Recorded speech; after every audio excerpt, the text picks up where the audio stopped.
Olá pessoal, nessa aula de matemática vamos aprender sobre o índice de massa corporal, que a gente abrevia com essa sigla, IMC.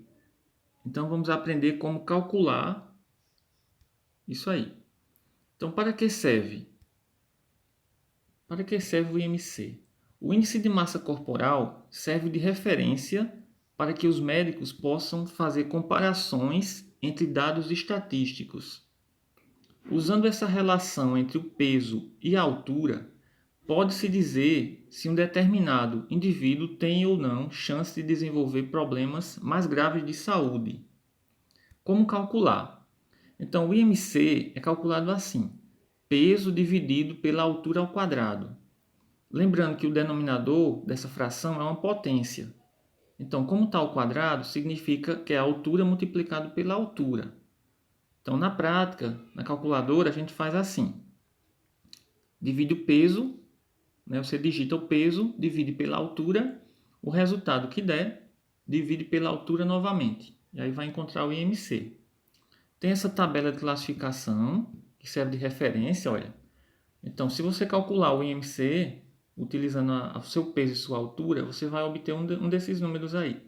Se der um número entre 16 e 16,9, a classificação é muito abaixo do peso. O que pode acontecer? A pessoa pode apresentar na saúde essas doenças: anorexia, queda de cabelo, infertilidade, ausência menstrual nas meninas. De 17 a 18,4, a pessoa é classificada como abaixo do peso também. Fadiga, estresse, ansiedade. De 18 a 18,5 a 24,9, a pessoa está no peso normal. Ela apresenta um bom nível de energia, um menor risco de doenças cardíacas e vasculares. Então vamos tentar memorizar entre 18,5 e 24,9, quase 25. É o normal. Então, acima de 25, temos aqui 25 a 29,9, excesso de peso ou sobrepeso. A pessoa pode apresentar fadiga, má circulação, varizes nas pernas. Entre 30 e 34,9, obesidade grau 1. Então tem que se preocupar mais ainda, né?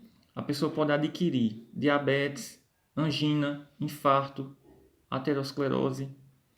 De 35 a 39,9, a pessoa pode apresentar, né? Tem o grau, é obesidade grau 2, pode apresentar apneia do sono, falta de ar. E aqui acima de 40, obesidade grau 3. A pessoa pode apresentar refluxo, dificuldade para se mover, diabetes, infarto, AVC.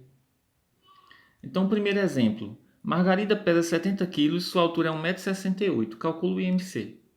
Então, pela fórmula, a gente faz 70 dividido por 1,68. O resultado que der, divide novamente por 1,68 e vai encontrar 24,80 aproximadamente. Nós pegamos apenas duas casas decimais, sem arredondar, certo?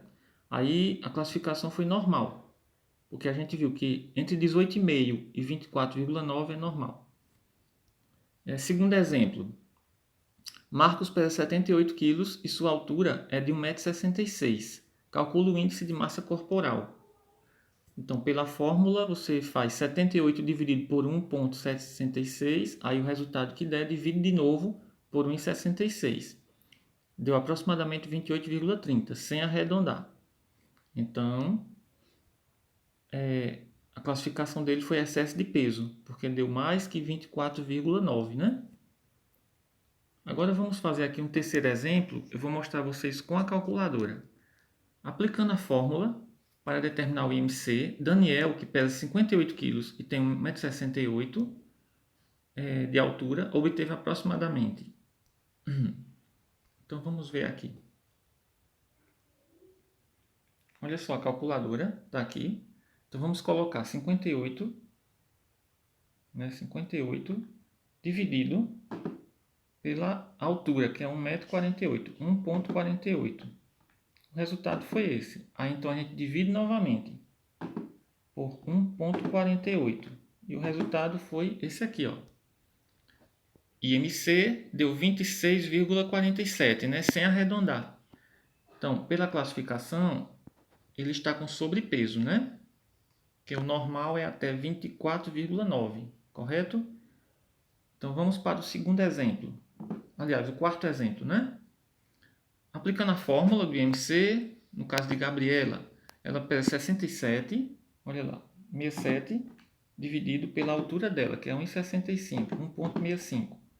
Dá isso aqui. Aí divide novamente por 1,65. Obtemos 24,60, sem arredondar. Então, a classificação dela deu normal, né? Peso normal. Então, pessoal, é isso. Você pega o peso, divide pela altura, o resultado divide pela altura novamente. Vamos passar para o próximo slide. Aqui temos aquela tabela, né, que mostra que tem nos cartões de vacina, né? Aquele caderninho de vacina. Tem aqui o peso e a altura. O peso na vertical, a altura na horizontal. Basta você cruzar os dados e você vai ver se você está com o peso na zona de segurança, né? Se está bem. Se está na zona de alerta, que está um pouco abaixo. E se estiver acima, está na zona de risco. Dados preocupantes. Então, nos Estados Unidos, mais de 1/3 dos adultos sofrem por consequência da obesidade. E esse é um problema que também atinge 1 em cada 3 crianças. Já no Brasil, segundo os dados do IBGE, 1 em cada 3 crianças de 5 a 9 anos apresenta excesso de peso. Aproximadamente 50% dos brasileiros adultos estão acima do peso. Destes, cerca de 15% são obesos. Em 20 anos, segundo a pesquisa do IBGE, o percentual de meninos acima do peso mais que dobrou, passou de 15% para 34,8%. Entre as meninas, a taxa quase triplicou no período e passou de 11,9% a 32%. Então, o motivo, pessoal, é isso aqui, é a má alimentação, né, com pizza, refrigerante, sorvete, né, hambúrguer, essas coisas. E a falta de exercício físico. Alguns riscos de estar fora do peso. Então temos aqui, né, que eu mostrei na tabela: anorexia, ansiedade, problemas circulatórios, problemas digestivos, pode adquirir diabetes, fadiga crônica, angina, apneia e discriminação social. A discriminação é muito ruim, né? Observação: utilizar somente o IMC para avaliar a saúde das pessoas não é recomendável. Vários fatores devem ser levados em conta. Temos aqui algumas exceções, olha. Atletas têm massa muscular e não gordura. Quer dizer, o peso de um atleta é maior, né? O IMC vai ser alto, mas no caso ele não tem gordura, é massa muscular. Os idosos perdem massa muscular e massa óssea, né? Então com isso o IMC deles também vai dar alterado, quer dizer, existe uma tabela à parte, né, para esses casos. O biotipo da população em que vive, adolescentes em faixa de crescimento, aquela tabela que eu mostrei aqui é para adultos, e uma mulher grávida, né, que está carregando o bebê na barriga, com certeza o peso é maior, o IMC é calculado de uma forma diferente. Então, atividade física é qualidade de vida, né? Escolha uma atividade física e pratique regularmente. A vida é feita de escolhas, cuide de sua saúde. E eu vou terminando aqui com essa frase de Paulo Cintura, da escolinha do professor Raimundo: saúde é o que interessa, o resto não tem pressa. Valeu, pessoal, espero que vocês tenham gostado dessa aula. Até a próxima.